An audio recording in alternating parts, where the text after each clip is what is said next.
This is the Saturday service. Can you guys hear the music there? Yes. Okay. Uh-uh. Having that I thing don't hear where music. I don't hear it. But welcome to the Saturday service. This is I was writing about this about what I do, and I realized that I might be the only rabbi whose congregation is maybe only 10 to 20% Jewish. But We can pretend. that no, I'm quite happy with how we have things. I'm thinking about what my job is, and my job is to help people find connection and find some sense of, if I can use the word, holiness.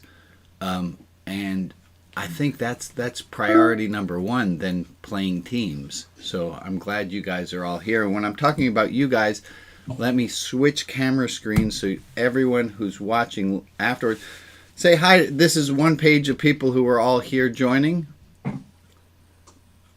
Guys, say something, would you? Hey guys, what's up, Everybody. Hi, Michael. One, Okay. well said. Ribbit. Well said, everybody. Hold. So, welcome Carol and Bob and Ellis and Charles and Aaron. Charles, I'm not Charles. That's what I it don't know why it's said. coming up Charles. I'm just reading. It's Janet. I'm Janet. Yes, I'm not I know Charles. you, Janet. I apologize. And Betsy, I was just reading through names, so let me take a moment and actually do this other thing where I look at people's faces, which is, and I can say hi to Violet and hi to Carol, and I can say hi to Sari and good morning, good morning. Glad all of you who are here. I was thinking, because that's what I do, I think like that's what we all do, a thought came across my mind that this is in a sense this is my version of a service, and I'm glad you guys are all here. And I was thinking of it a little bit as like I'm trying to build, you know what, I really don't like the way this thought is coming out. I have a note, it made really good sense yesterday, and I'm going to clean that note back up before I present it again. So, hi, let me take a moment. Hi. I want to do a bit of review. Today is April the 30th, 2022. There were a few topics that came up that came up last week that I wanted us to reflect back on. One of which was we had some homework of something to look at, and anyone have a remembering what homework we were looking at? It was two main words. Is that not enough for me to? So we were looking at this word. We were looking at the Resentment and disappointment. Yeah, we were looking at resenting and disappointment. And we're saying that we have a choice. We have a choice at all times. And can someone give me what was the choice that we have? Do it now or do it later. Yeah, do it now or do it later. You can either disappoint someone up front and say, no, I don't really want to do that thing you just asked me to do. You can either deal with the anguish up front, or you can do it later and do the thing that was asked of you didn't really want to do, and resent them. And I'm curious, so we've had a week to play with this, to think about it. Let me just see by a show of hands, how many of you thought about this in this last week? A few of you, yeah. And was anyone able, because of this, to say no at the pass and to stave off future resentment? Joe's got her hand up. Joe, do you want to tell us a moment about that? I just did it this morning with something that's really challenging for me. My little 8-year-old granddaughter loves to spend the night here. But I am tired, and I really am not quite up to having her here, but we're going to go watch her play softball. And so every time we go with her to her events and it's the weekend, she's always going to ask, can I spend the night? Right. So I already up fronted, we're going to the softball game, but I'm tired. Good job, Joe.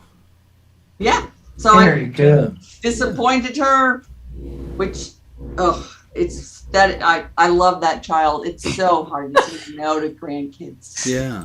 But you took care of Good yourself. for you, Joe. I did. You I took care did. of yourself, I so did. good I job, Joe. said I gotta sleep. I'm sorry. So honey. I will leave this as homework for everybody else who has not yet done it or who would like to do it. I apologize. I'm switching around the screens here and I'm getting myself a little bit seasick. There we are. So continue to work on that. Good job. I had another thing of review. I did feel that I didn't. So 2 weeks ago we had a memorial service for Nikki, and last week I don't think I brought up. We didn't talk a lot about closure again the week after, and I wanted to just come back and to own that for a moment. So I apologize if you feel like I left you hanging there. In related other, I guess it's related.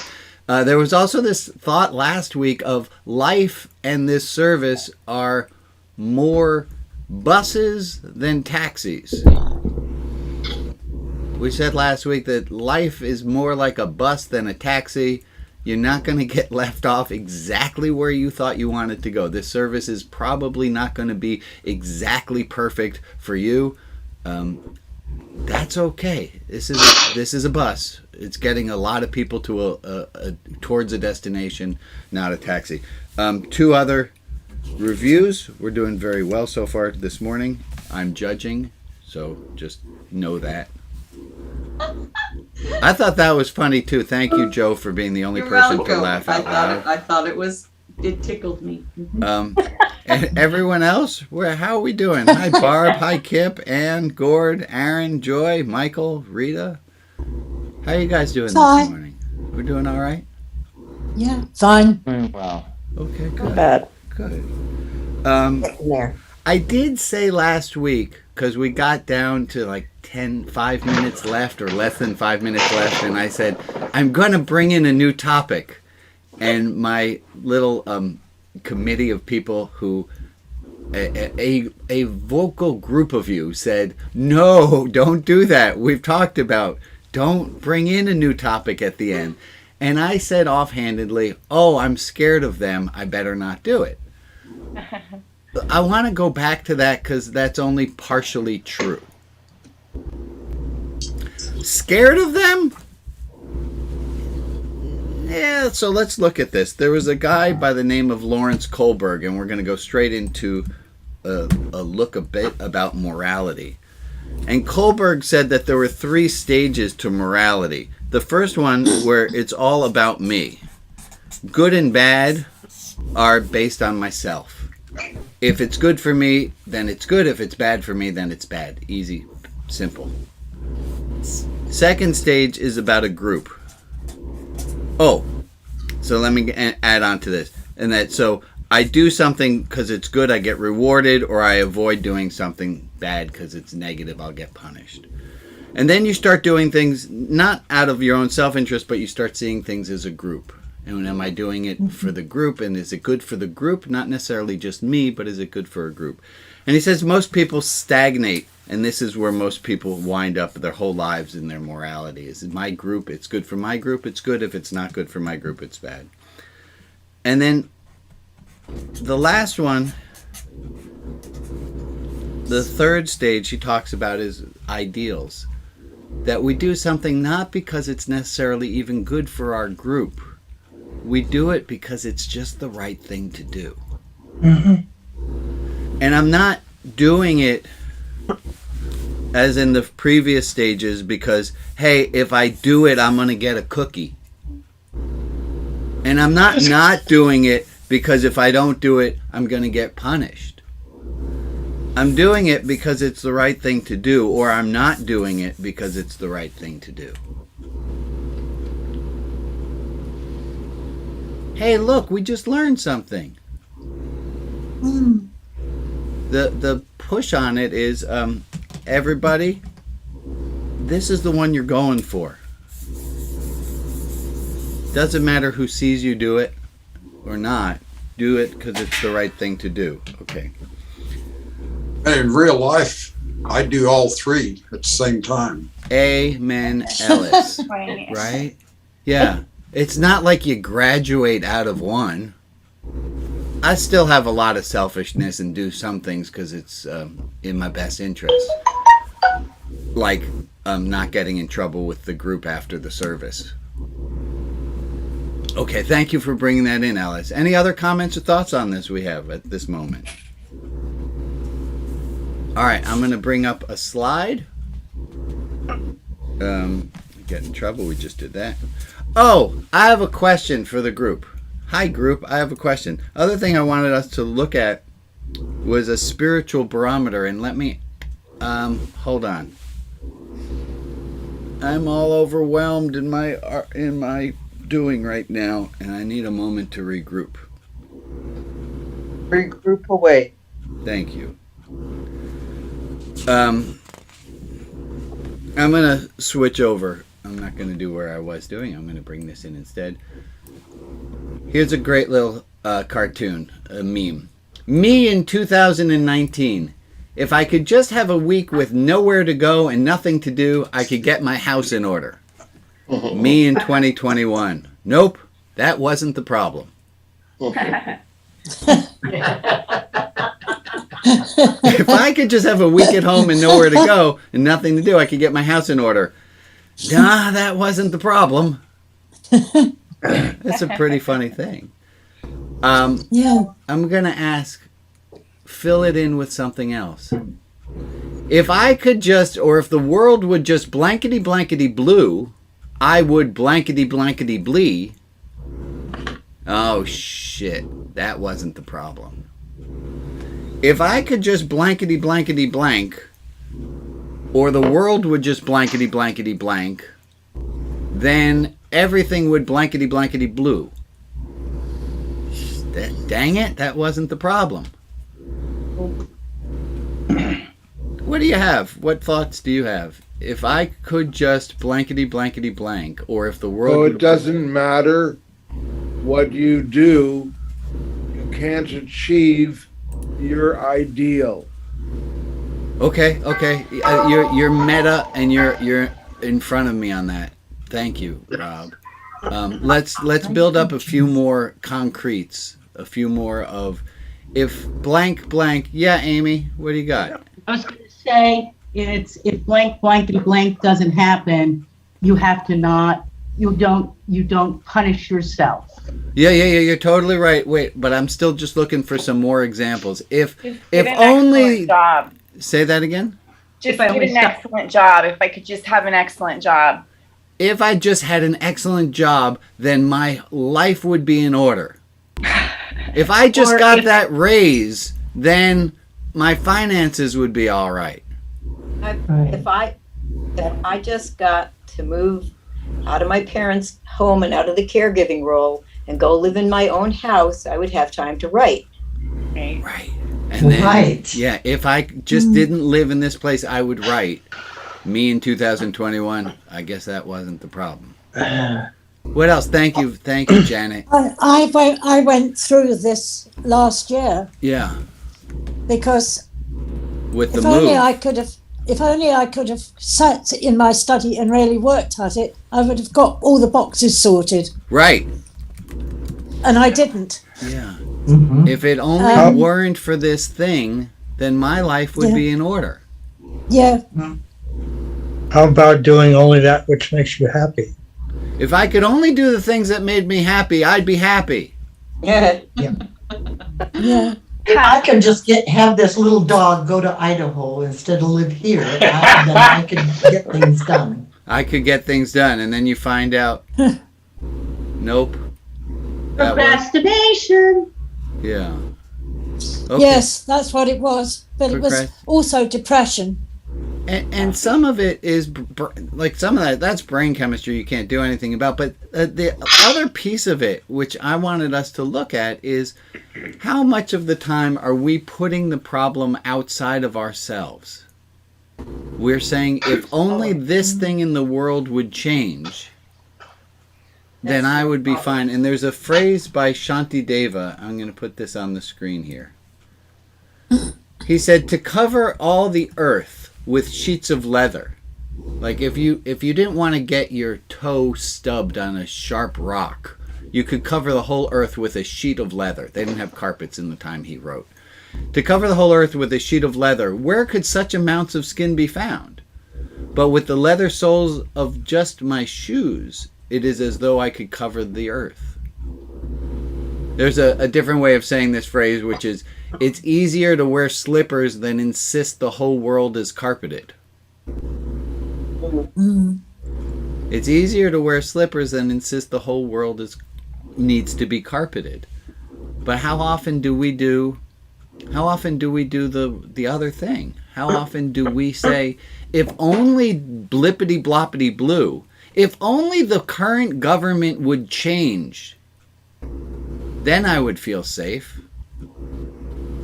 Problem is that you can't know what the future is going to be. So if only, then this. The this is not known and cannot be guaranteed. Thank you, Bob. Thank you. All right. Reminds me of the old inside your head. Yeah. But so I got a few different voices happening at the same time, so I missed It's a bunch. only inside your head. It's only inside your head. Where are you going to find the comfort? The comfort doesn't come from the outside. You have to find it inside, and that's going to tie us all the way into where we're going today. Thank you, Rob. There was another comment I want to get to. Yes. If only if wishes were horses, beggars would ride. If wishes were horses, beggars would ride. Oh, because then they would all ride. Okay, that's a clever one. Thank you, Alice. Yeah. Okay, here's what we're going to do. We're going to turn our thoughts at this time towards, we're going to uplift the thoughts of some people. And I was thinking about this because we're not calling it prayer time anymore. We're lifting people up in thoughts. And I thought that's really, I mean, who cares if we know the efficacy if prayers do work, but just knowing that somebody's thinking about you, I think that's got to be a good thing. So, Joe, you're the maintainer of the list of people whose names we want to lift up. So if you would read that list of names, please. Okay, here we go. Rita Wadsworth, Kip Johnston, Rita, Jeff and Kathleen, Nane's family and friends, Nikki's memory, and all those who are grieving her and all those that are grieving in general. April, Frida, Gary, Lauren Nickel, Leaders of the World, Shelley, Theo, Shirley W., Carol, Michael, Derek, Francis, Alex, Diane, Aaron, Francis, Maria, Kip we've already got, Patty and Ray, Violet and Jess, Pat and Elizabeth, Greta, Ken Ludwig, Tatiana, relocation for Shmuley and Maggie. I think I said Ray and Patty already. Rosalind, Gabriel, and the Lee family. So let's take a minute of time starting just now. We'll end at 8 on my clock at 8:20.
right, my friends.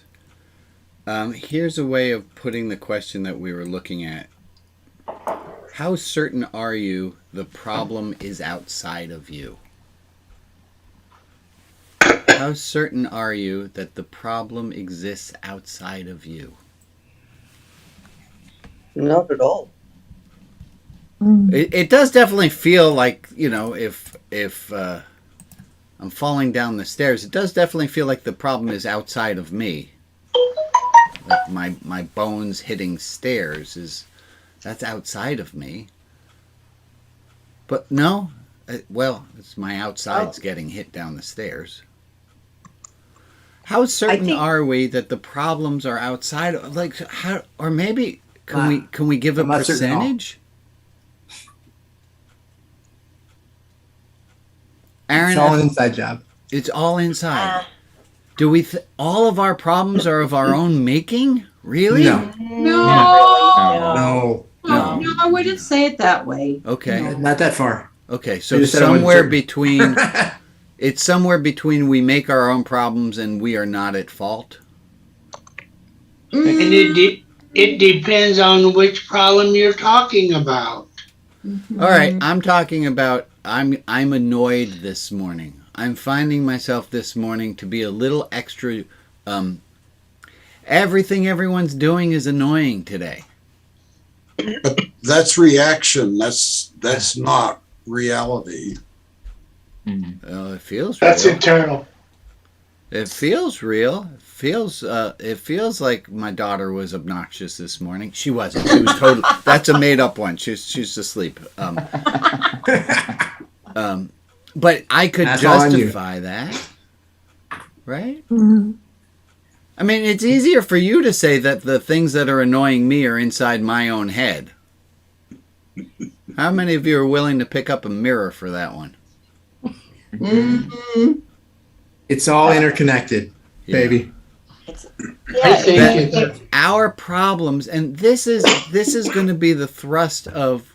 I talked a few weeks ago about committing to in this service, and it got very confused in what I was saying, and that could be because I wasn't exactly certain of what I was saying either.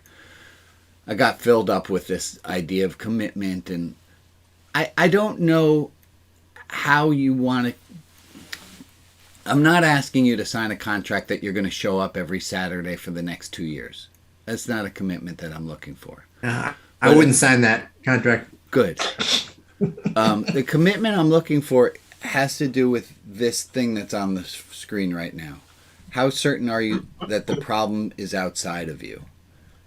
And and asking you to commit to seeing that of the levers you have in your life and at your disposal in front of you, the things that you can change, that you're probably going to get the biggest bang from your buck by changing your perception and seeing that you are responsible for a large portion of the things that aren't going the way that you want them to go. Can I ask a question? Yeah, good, because that was feeling awkward. Yeah. Yeah. Well, so when I hear it, How just certain, do this, and you'll be okay. Like that. Right. I hear it, Yeah. and I don't think you mean to say just turn the switch on. No, I don't. Thank you. Turn that frown upside down. No, please, for God's sake, don't do that. But I'm asking us to make a. Can we put a pause, put a marker in our thoughts right now, and hopefully I'm going to be able to bring this all the way back. I posted this to Instagram the other day. A gentle reminder that you're worthy of love always, not when you get your money right, not when you lose that weight, not when you're successful, but now. You're worthy of love as you are in this moment. Mm-hmm. Preach on. A gentle reminder that you're worthy of love always, not when you get money, not when you lose weight, not when you're successful, but now. You're worthy of love right in this moment. Right? We're all that one we like, right? We agree with that. We all are deserving of love exactly as we are. So here's a question, and it feels a little bit like Zeno's paradox or some odd thing is, how, if I'm deserving of love right now, how do I change how I am right now to be how I need to be so that I'll be deserving of the love that I already should have? You learn to love yourself. Excellent answer. Yeah. So the thing that needs to change is, in order for me to have more love, I need to accept more love and see that it's an inside job. Love yourself first. I have to see that that's an inside job. And the You commitment... don't have to change in order to be loved. No. We don't have to change in order to be loved. Can I hear a few other people who think that might be important say that back? I don't need to change in order to be loved. I don't need to change to be loved. Change in Amen. order to be loved. Be loved. And if you need I to don't say that need again, to go ahead, say that again, because I don't need to change in order to be loved. I don't need to change to be loved. In order to be In loved. order to be loved. Anybody else having a little bit of the feels going on? And I'm worthy of love even if I'm disappointing people. You want to say that one I'm again, disappointing Janet? myself. I like that. Yeah. Or yes, if somebody's disappointed, even if the person is myself, you're right. And So we like that. disappoint ourselves more than we disappoint other people, because we're always Yeah. trying to match up to something that may not be. It's all in the mind. And how do we start to love ourselves when we feel like we aren't exactly worthy right now? That could be make it. I'm going to leave it as let's leave it as a question that we don't all answer together. Let's leave that maybe as a question that we work on the answer for ourselves. Jack has his hand up. Go ahead, Jack, and then Harold. Yeah, when we start loving ourselves, we're actually loving the God within us. Amen. Amen. Amen. And I'm going to ask, and Jack, thank you. Absolutely. Yeah, I had Harold. I was going to... I got Jeff Horner's got his grandfather clock going off. Thanks, Jeff. Go ahead, Harold. I've got a question. I've got a daughter who complains bitterly about her status all the time, and she's basically unwilling to do anything about it. And that's kind of a hard situation to love somebody who complains all the time about her status and never changes and never does anything about it. It is hard to love people as they are. And that You have to love them. Oh, wait. So I'm going to ask again, that we go back to, if we can, let's talk in the first person singular. What I have learned is when I love myself, I feel awkward. Because when we do it in the second person, what you learn is, and you must do, it's not, it reads a little funny. Let's go Chad and Lisa, then Christina, then Rob. Chad. Yeah, I just wanted to say I recently watched a webinar on LinkedIn about how to deal with difficult people. Uh-huh. And it was really good because he went into, if most of the people you encounter are difficult to you, it may be you that's the problem. Right. It's hard to see yourself as the problem because you're seeing everybody as difficult, but you have to look at yourself and how much of it is you. Right. It was really interesting. It was very sobering and not a thought people want to entertain. Maybe I'm the biggest cause of my problems. It's easier to say it's everybody else. Right, and that's back to Shantideva, that we have to change. If I could only carpet the whole world, then things would be fine. And maybe the thing is, I got to learn to be kind to myself and put some shoes on. Christina, go ahead. Thank you, Chad. Well, I'm thinking if I meet a problem and I feel discomfort, maybe I need this discomfort as an incentive to effect a change. Yeah, it's a wonderful perspective if you can get it, right? Is to see that my difficulties are here to teach me something. I'm going to go on a quick tangent because it's related to that.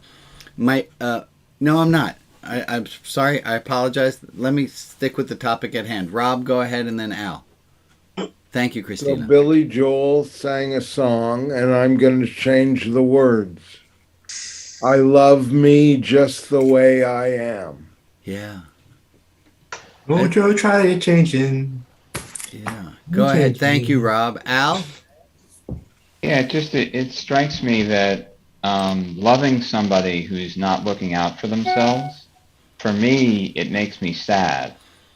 And sometimes I realize that part of what makes it so hard to love that person is to deal with my own inner sadness, deal with that emotion honestly and candidly. Thank you, Al. Yeah. Sure. Yeah, Hold on. Okay. that's a good point. Ron has his hand up. Go ahead, Ron. Thank you. Sometimes I have the desire to fix everything that I see as a problem, including other people. Don't do it as well with myself. And so the problem that I have is that if I can't fix the other person, I resent them. Very, very honest of you, Ron. Thank you. Yeah. Yeah. That's a good point, Ron. Thank you guys all. Let me I'm going to move our topic a moment, and I'm going to ask, we're going to try doing a poll. If you are on Facebook, you can write something in the Facebook chat. You won't actually get to see the poll because that's how this works. If you're on Facebook or YouTube and you would like to join, please do. Do we have anybody who's here? I think I had some people who said that they were going to join the Zoom group for the first time this week. Is that anyone who's here for the first time and wants to say hello? Oh, me. Was that you, Janet? Yeah. Oh, okay. Well, thank you for joining. And you came over from the Facebook group? I came, no, I didn't come from the Facebook group. I did the poetry thing about a month ago or something. But since I was caregiving for my parents full time, I couldn't do both things. Well, glad that you're here. Thank you for We got a joining. caregiver 4 days ago, and now all of a sudden You got time. I can do this. See, that was if this happened, I could do this. Yeah, It actually That's worked. good. So here's a Welcome, thing that Janet. I've been thinking about in the back of my head of a lot of people who've been doing this for weeks and weeks and weeks, and how we should be mindful that there are always new people joining who don't know some of the dynamics, who don't know some of the phrases that we might use. And I want us to be cautious, and please, I do my best to call myself out, but if I use a phrase that is not in the general, if it's particular to this group, to please call me out on that, so that other people can feel as welcomed as we were at once when we were all starting. Yeah. Here's something that I got from Candace. It says this: I've been watching on YouTube stream the last few weeks and enjoying the archives there as well. It's become a highlight of my week. I also read your theology book. I'm still sitting with it because despite 20 years of reading about other religions and philosophies, I can't seem to get the picture of an angry old guy out of my head. I look forward to tomorrow. So it was, for me, it's delightful to welcome more people to come in. And if you don't know this, yours truly wrote what is the world's best fun theology workbook. And it is the second best theology workbook. It's the best fun one. But there's only one other person who put out a theology workbook. And his really, he already knew that the answer is all roads lead to Jesus. And mine doesn't do that. Mine is much more open, and it's got lots of spaces for you to write things in and try to figure out your theology yourself. This is like do-it-yourself spiritual direction.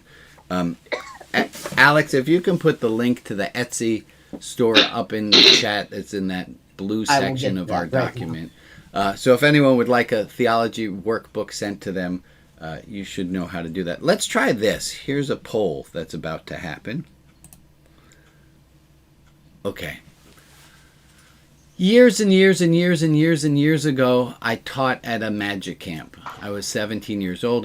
I was a counselor. I used to go to magic camp as a little one from when I was 9 years old. And when I was 17, I became a counselor and I started teaching. And I found out that I'm really good at teaching. I knew that, but it became really clear that it's just a skill that I have. I'm really good at teaching. And I taught magic tricks for a long time. And then I did SAT tutoring as I got older, and I was really good at doing that too. And it didn't matter what, as long as it was teaching, I was good at it. And I was good at teaching Judaism and teaching kids rote prayers, and I could make it fun. And the question was always, okay, Brian, you have this skill of being able to teach. What's the most important things that you can teach? And that's how we wound up here at the Saturday service doing this. Is I feel I have a gift of being able to teach, and if I can teach anything, and I can, I don't mean that with a lot of hubris, but I'm just a good teacher, is that I'd like to teach like what we're doing, of like how to get through life and how to have a better life, what to do with those impossible people. And so here's the poll that's coming up is, here's some questions. What would you like to learn with me? And I put some possible answers up on the board. So I don't know how the poll works on your end, but you should be able to see a poll that just opened up. And I should be able to share the results with you. All right, so I got 6% participation right now. There we go. The answers are scrolling in. So the question, if you're on Facebook or if you're watching afterwards, it's very hard for me to cater this service to you unless you let me know what you'd like. But the question, they're moving. It's great. So patience is one of them. Gratitude, forgiveness. And then there's one that seems to be winning them all called, I'm fine going with the flow. It doesn't matter to me. How to use the God word like an adult, and 4,000 years of Jewish history in about an hour. That's like a horse race. That one is definitely losing. Okay, so let's take another few seconds to finish up on the poll. Data seems to be stabilizing. I like the last one. 4,000 years of Jewish history in about an hour. Okay. Yeah. I might do that. Good luck. Oh, I've done that. That's it's all good. But I will say that one got the least amount of votes in the poll. So did it share with you? Oh, here I go. I do share results. Can you see the results now? Yes. Yes. Yeah. There they are. I've never done one of those. I know, Steve, when you led this We're all so service, supportive. So it looks like I'm fine going with the flow. It doesn't matter to me. Is our definite winner, and 4,000 years of Jewish history is not going to be happening at this service. Okay, that's more than 100%. Thank God. It's because we answered multiple times. I have no, right? I think. Yeah. No, you can't. I think it's Yeah, you can select multiple items. Yeah, so it's not me, so I did it. Of the 33 people, how many of the 33 voted for each one of those items is what we're looking at. Oh, okay. And we were supposed to vote? Not you, Emily. You're good. I love it. So I picked my favorites. So I'm gonna pick my favorite, which is to go back to something that was said 2 weeks ago when we were talking about Nikki. And if you're new to the conversation, Nikki passed away 2 weeks plus a few days ago, and Nikki had been a member of this group and shared extensively in the second hour. So first hour, it's me doing what we're doing right now. In the second hour, we're going to be adding something to the second hour. Where's my little announcement for that?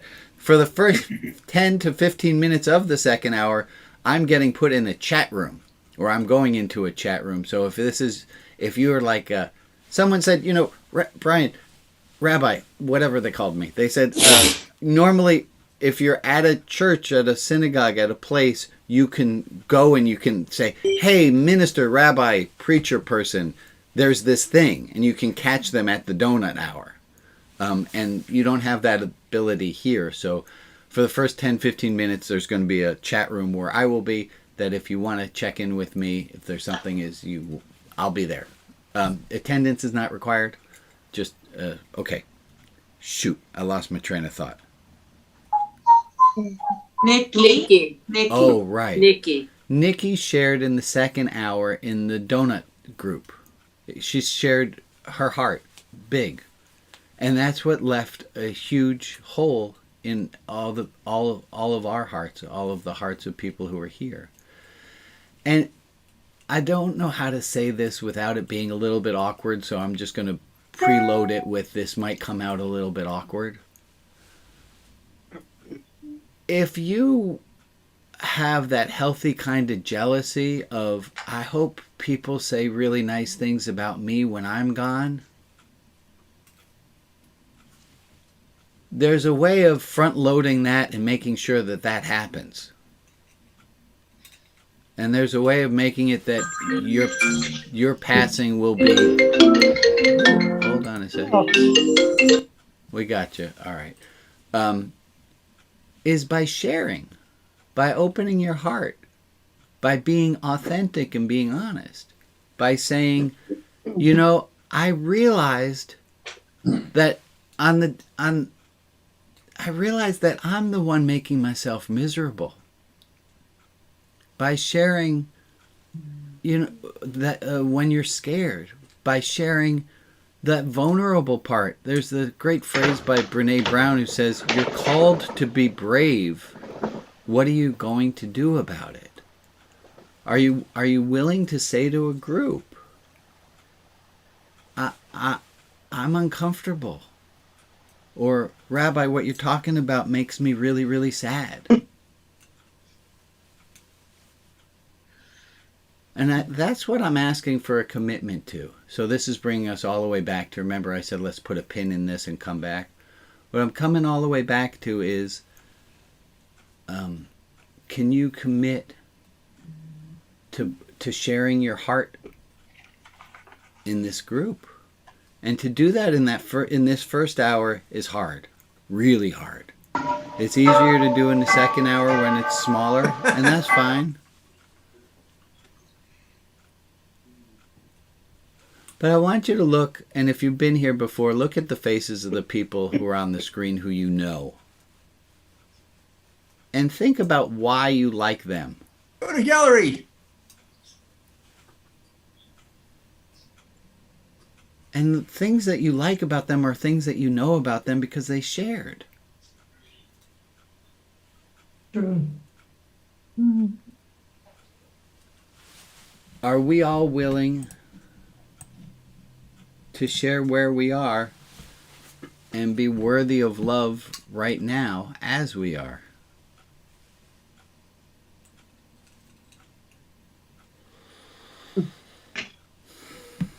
All right.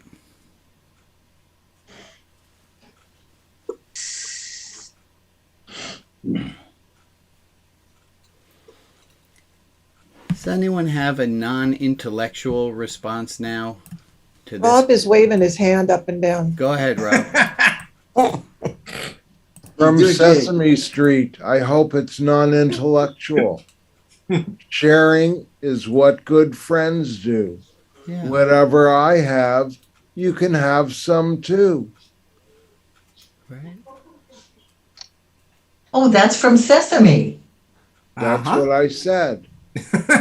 So let me ask, I want to go back to this and see if I can fish in the same pond and maybe get a deeper answer. If I could That's just have a as week deep as you can go. Let's see, Rob, give me a minute. Of course. If I could just have a week with nowhere to go and nothing to do, I could get my house in order. Nope, that wasn't the problem. Someone have something that opens them about this?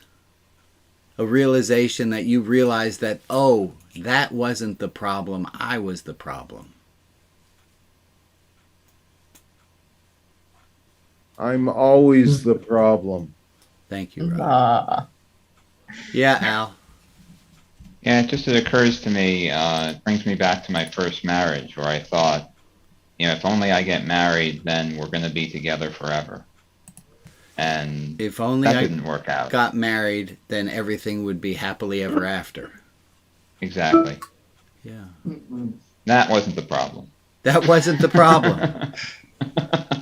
That's a As hell long of as a. you work at it. It's a hell of a realization. Yep.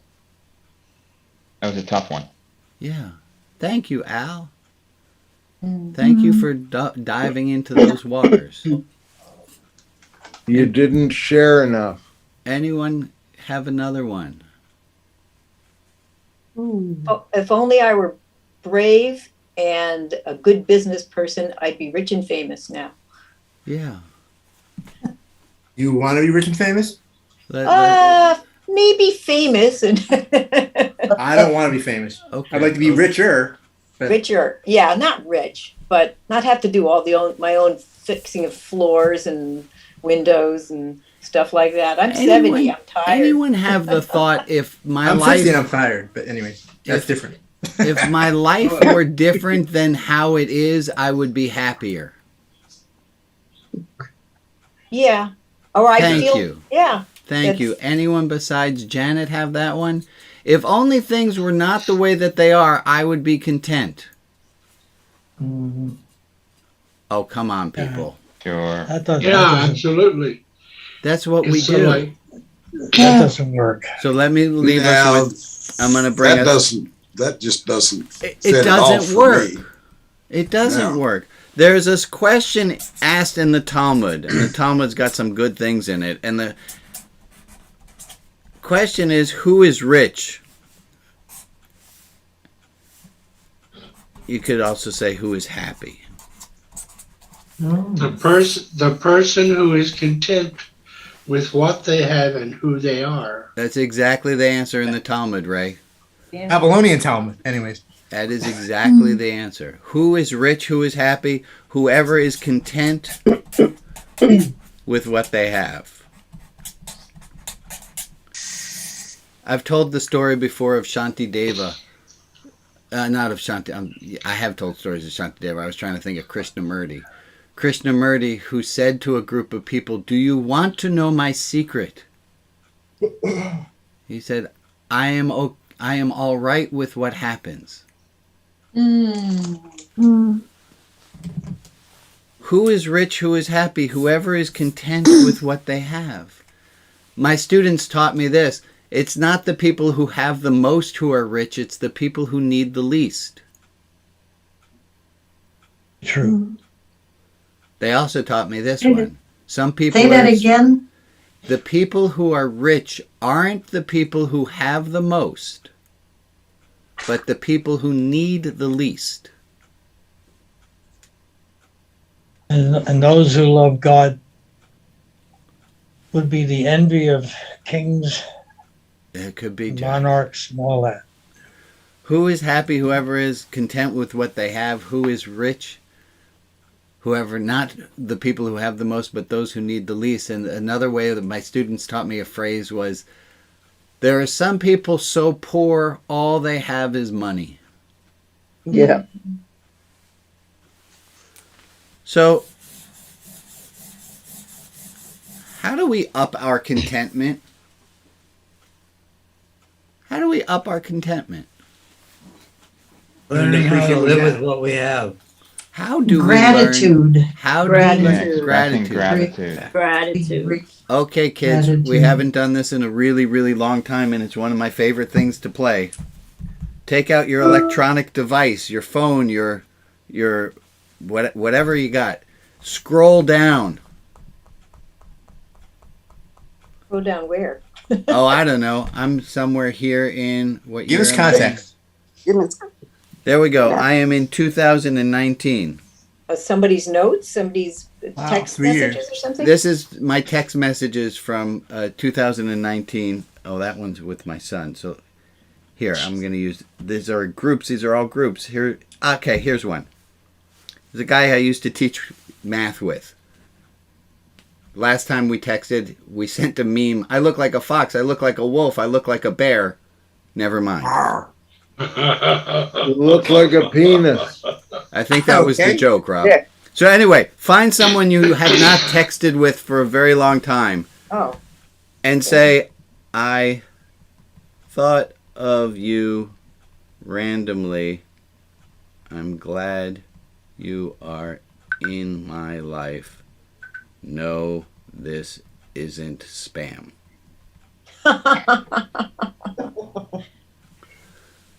And if you want, send it to another few people. Was thinking of you. Sending love. That's a good one. Good. What's happening as we do this?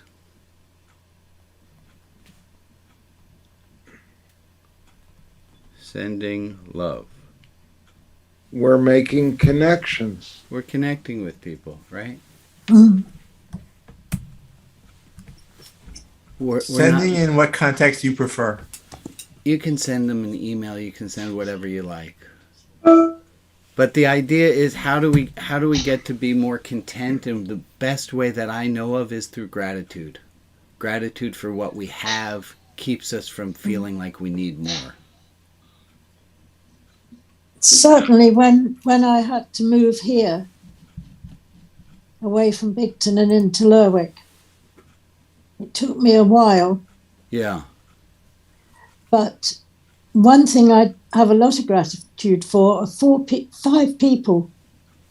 And they're the 5 that helped on the day of the move in particular, but 2 of them had been helping me for 2 months before, trying to sort out what I could take and what I'd have to get rid of. Yes. And at the time of doing it, I don't think I had that much gratitude, not as much as I should have had. Is it something you can fix now, Joy? Well, I've been feeling about it, and the one thing that I can do, which I haven't done because we couldn't, I'm going to have them all to dinner as a thank you. Wonderful. In the meanwhile, send them a note telling them you owe them a dinner. Yeah, they know that now. Oh, good. Wonderful. I've told them. Good. The trouble is trying to get all of them together at once. Well, I have faith something will work out.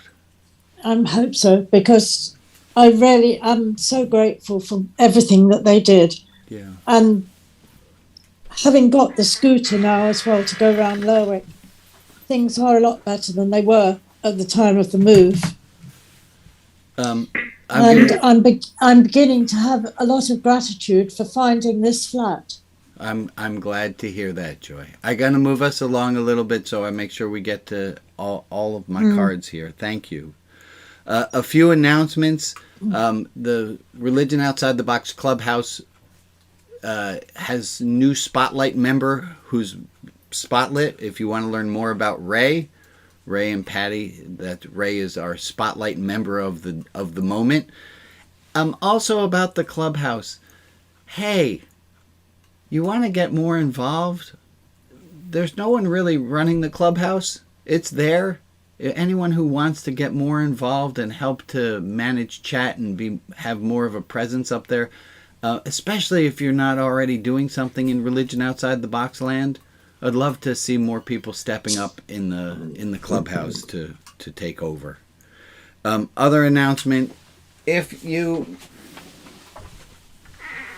make a donation to Religion Outside the Box, a monthly amount of $18 or more, you get a choice of books.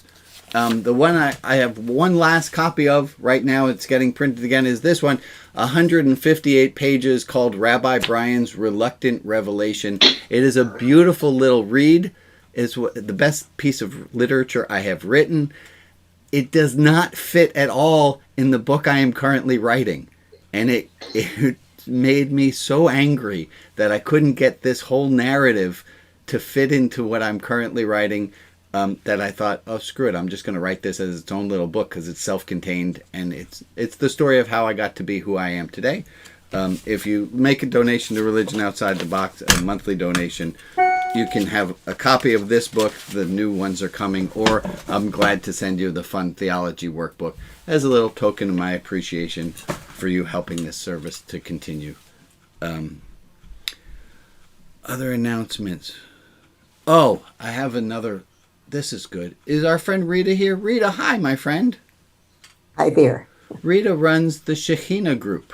And if you want to talk more about God and use the God word more than we do in this service, please put something in the chat so you can be part of the Shekinah group email thread and show up at the Hello, Zoom I'm meetings. busy. Okay. I wanted to say one other piece about the God word. A few weeks ago, I made the announcement that when we did what we had been referring to as prayer time, and we're changing it to uplifting thought people time. I don't remember exactly what we settled on. But that I didn't want to call it prayer time because it made it seem like all the other minutes of what we were doing were not prayerful. And I didn't want to delineate and say that this is prayer, which would implicate that all other things are not. And I had the same thought about God and the use of the word God. But that pretty much everything that we're talking about is about God and theology. And if we do a specific piece about God and say this is the God part, then that gives an implication that the other pieces of what we're doing are not God parts. So I wanted to put that thought out there and into your heads. And I had one other, is to thank all of you who are sharing in this group and who are sharing in the second hour and being vulnerable and being open, that you're really role models. And on the top of that, if you look at the Zoom screen, you look at the people in front of you, you know who those people are, who you kind of sort of know already. And I want to thank all of those people who are known, who are entities, for sharing themselves. And if I look at the screen, it's actually all of you. I think I've heard from every single person on the screen at some point in the last few bits. And that's totally cool. So thank you for that. Yeah, I was just looking at my cards. I have one. Let me look at the time. No, I don't. I don't have the time. I'm going to leave this one last thought. I biked to the supermarket last week after the service, and I was on the bike and I thought to myself, I wonder if the supermarket's going to be crowded at this time. And I realized while biking that I was entering into judgment with that very question. It wouldn't make a difference if it were crowded or not. I'm on my way. I'm going to spend my time in the market, and I'm not going to get to check out any faster than I'm going to be able to check out. But my thinking, I wonder if it's going to be crowded, was leading me down this road of judgment to it either is or it's not. It either is crowded or it's not crowded, and I don't know that I need to be in judgment with what is. Maybe I can just take the supermarket as it is. Okay. I'm going to stop there. I'm going to shut off the recording part, so then you guys should feel free to speak